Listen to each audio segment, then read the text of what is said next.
Sizing Up an Exoplanet, presented by Science at NASA. Barely 30 years ago, the only planets astronomers had found were located right here in our own solar system. The Milky Way is chock full of stars, millions of them similar to our own Sun, yet the tally of known worlds in other star systems was exactly 0. What a difference a few decades can make. As 2014 unfolds, astronomers have not only found more than 1,000 exoplanets circling distant suns, but they're also beginning to make precise measurements of them. The old void of ignorance about exoplanets is now being filled with data precise to the second decimal place. A team led by Sarah Ballard, a NASA Carl Sagan Fellow at the University of Washington in Seattle, recently measured the diameter of a super-Earth to within an accuracy of 148 miles total, or about 1%.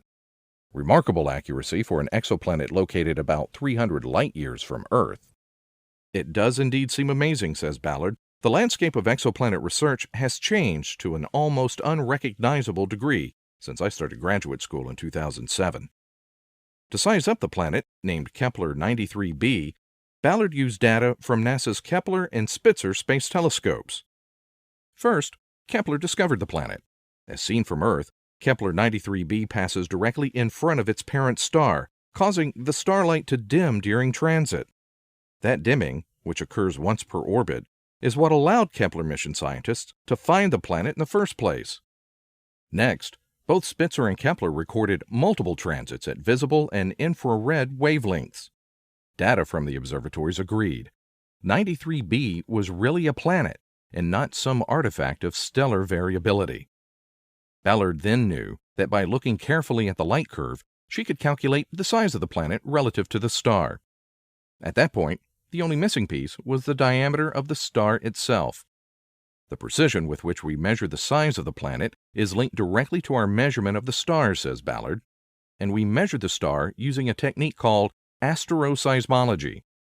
Most people have heard of seismology, the study of seismic waves moving through the Earth.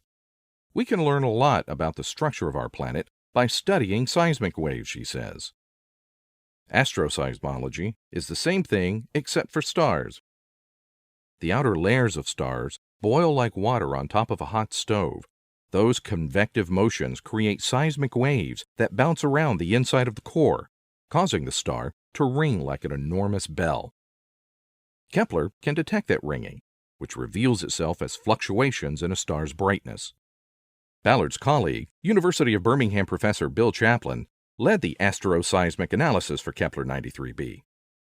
By analyzing the seismic modes of the star, he was able to deduce its radius and mass to an accuracy of 1%, she says. The new measurements confirm that Kepler 93b is a super-Earth-sized exoplanet with a diameter about 1.5 times the size of our planet. Previous measurements by the Keck Observatory in Hawaii had put Kepler 93b's mass at about 3.8 times that of Earth. The density of Kepler 93b, derived from its mass and newly obtained radius, suggests the planet is very likely made of iron and rock, like Earth itself. Although super-Earths are common in the galaxy, none exist in our solar system.